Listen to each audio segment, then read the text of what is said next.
Just look on the bright side of life. All right. You guys have any questions around buyers? We'll do some question and answer at the end, and we'll also be available afterwards to talk to you a little bit. So jot them down, and we'll come back to those if you like. Quick tip on the buyer thing, guys. Besides asking the questions, if you don't want to, what's something you can do without even getting on the phone? Take a look at the listing and/or their website and see if they have a process documented. I mean, if you come to one of our listings, not only did we give you the contract language, we talked about our process, we talked about our experience, we talked about our results, how we work with our sellers, and how involved and committed to the transactions our sellers are, as well as we are.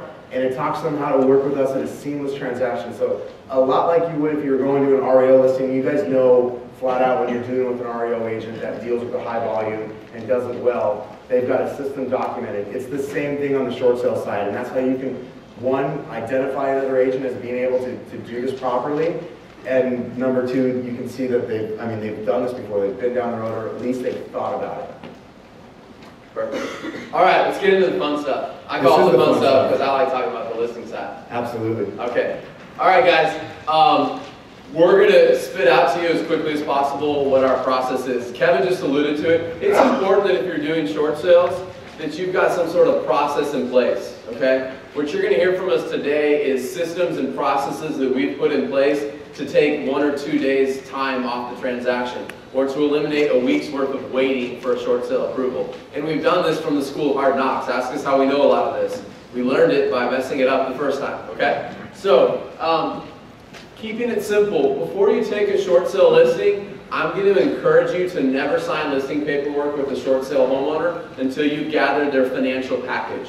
Okay? We got a couple claps for that. Okay. Hot spot there, huh? That might be a great question you want to build into your buyer consultation as well to ask other listing agents is, have you collected the seller's financial documents? And if the answer to that is no, that would be a red flag for you. But I'm going to encourage you to gather the seller's financial package and documents up front. We're not going to break down what those documents are in this class. There's plenty of content out there on the web. You can also check our video blog, shortsalepowerhour.com for that. Grab a business card later and we'll get that to you. So we're going to gather the package up front. And we're just going to run outside listing paperwork, right? No.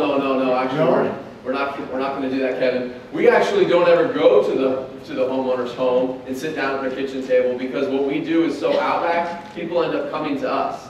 Right, guys, so I just talked about it a second ago with documenting your systems and your process for the agents that you're working with, whether you're on the buy side or the list side of the transaction, but document it for your sellers too. Not that we don't ever meet with our sellers in person, because we do if they come to the office, and we do eventually get to their home through the form of our listing coordinator. But here's the deal, I gotta know that these sellers are committed.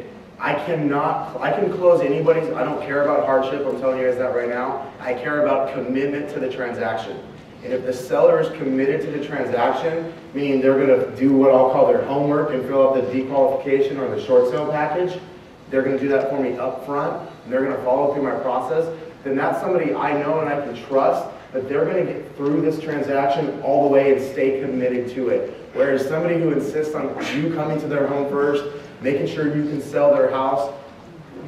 You can sell any house that's priced appropriately, so that's not the problem. Not in this market, at least not in Arizona. So we're going to make sure we have their full buy-in and commitment, and that looks like the short sale package before we ever do listing paperwork. What it's important to know, guys, is the homeowner is still the seller of this property. This isn't a bank-owned home, and we're going to talk about it in a couple minutes. We're going to allude to that. But a lot of people will get very hung up into doing what the bank says they have to do. The bank's not a party to your transaction. The homeowner is the only one that owns the property in a short sale situation. And I'm seeing some heads nod because they've dealt with this before, okay? So understand that you've got to educate your homeowner. They need to know how the process works, and they need to buy into your system and your way of doing things, okay? So to continue with that, we're going to assemble the seller short sale package. We're going to get their agreement to cooperate, okay? We have a document we call our seller expectation document. It's basically an expectation for the seller. Hey, this is who we are. This is how our process works.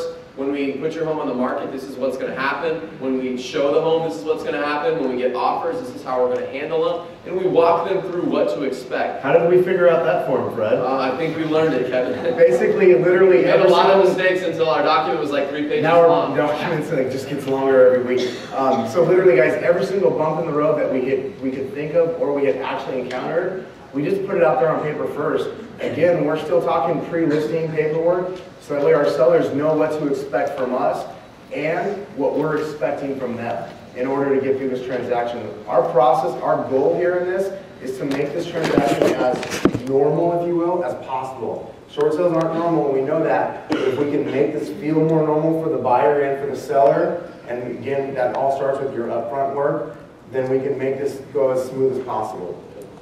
From there, once we have the cooperation and the documents from the seller, at that point in time, we're going to do the listing paperwork, and at that point in time, we're going to list the home in the MLS.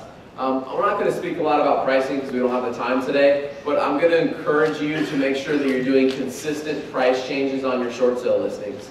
I'm going to give out a tip that we didn't give out the other day, okay? This is something that we do. I'm going to preface it by saying, go talk to your broker, go talk to your team leader in your office to make sure you can do this. But we make a lot of price changes on our listings. We have over 90 listings right now that are all short sales. We actually reprice all of our listings every other week, okay? We reprice them based on how many showings are we getting, what do the new comps say, and we know that price is going to be what drives buyers and offers to the table. You don't just drop them 5%? No, I don't just drop them some standard percent, Kevin. I actually go in and do my So diligence. you recomp them? Huh? You actually recomp the entire property? Yes. Okay, that's a good thought. I'm going to encourage you to get the agreement and the buy-in from the seller to change the price as necessary and as determined and deemed by you as the agent. Now that may ruffle some feathers in the room, but I'm going to tell you that if you're doing a lot of business and you're changing the price on your listings a very frequent amount every 1 or 2 weeks, it's kind of messy to go and get a price change form every single time. So those of you that are doing a high volume out there, you may want to implement some sort of agreement in writing with your seller, of course with the cooperation of your broker in your office to make sure you can do that, for them to give you the control and authority to change the price as necessary. Okay? Again, Outback guys, you would never do that in a normal market because somebody wants their equity, but this is not a normal sale. Okay? All right. I love this one. This is my favorite portion. Okay guys, I'm just going to say it right now. We only fully execute and accept one offer, and we only send one offer. So the round of applause is for the people that are frustrated with others in the market. Truthfully guys, I don't understand what we're doing out there in the market by accepting multiple offers. I'm going to tell you a quick story. I'm going to insert it right here. Kevin and I were, in August of 2008, we were at the GMAC building in Dallas, Texas, okay? For those of you that heard the panel the other day, I told this full story. And we had the opportunity to sit down with one of our loss mitigation people, okay, that we had been working with on a file. And we were talking to her about how many files she had assigned to herself. And she told us she had 525 files that she was assigned to. One person. One person had 525 files. What was more shocking though is we went and we got to meet some other people there at GMAC, and I got to talk to one of our other negotiators in person. His name was Juan, and Juan told me that he had 540 files that were assigned to him. Now I didn't ask this to Tammy, the first girl that we had met, but I asked Juan, I said, hey Juan, how many short sales on average do you close every month? And Juan looked at me and his eyes lit up. They got this big. He got really happy. He goes, Kevin, Fred, this was my best month ever. I closed 20 short sales. Their stats are worse than ours. As an industry, ours aren't good. That's really bad. He closed 20 and he had 540 assigned to him. And the reason I told the story, and I'm going to use the story to bounce on later, the reason I told it was to say, can you imagine if Juan had 2 or 3 offers on every one of your listings that he was trying to look at? Out of control. Out of control, okay? So we're going to suggest that you look to make the short sale transaction as normal as possible. And when I say that, I mean a normal transaction has one seller and one buyer, and they fully execute the contract, meaning they sign an initial on every page, okay? And they're committed to each other. Always look on the bright